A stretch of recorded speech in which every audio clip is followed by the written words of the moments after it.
वो आदमी जो कल तक बाजारों में हंसता था, दोस्तों के साथ कह लगाता था, और आज वो कब्र में तन्हा है, बे आवाज बे हरकत। क्या आपने कभी सोचा कल आपकी बारी हो तो आपके अमाल क्या कहेंगे? एक गांव में सलीम नामी शख्स रहता था, हंसता खेलता, सबसे खुश अखलाक, लेकिन दीन से गाफिल। नमाज कभी कभार, सदका जब दिल करे, कुरान शायद रमजान में, लेकिन दुनियावी बातों में माहिर। एक दिन वो सुबह उठा तो बिल्कुल ठीक था।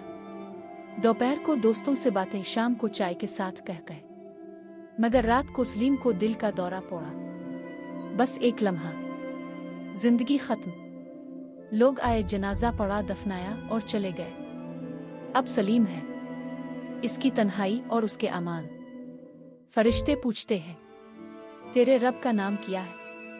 और सलीम का दिल ढूंढता रहता है वो जवाब जो इसे दुनिया में कभी याद नहीं रहा। मौत के लिए तैयारी कपड़ों कफन की नहीं, अमाल की होती है।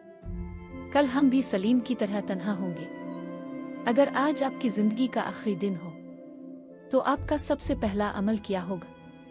कमेंट करें।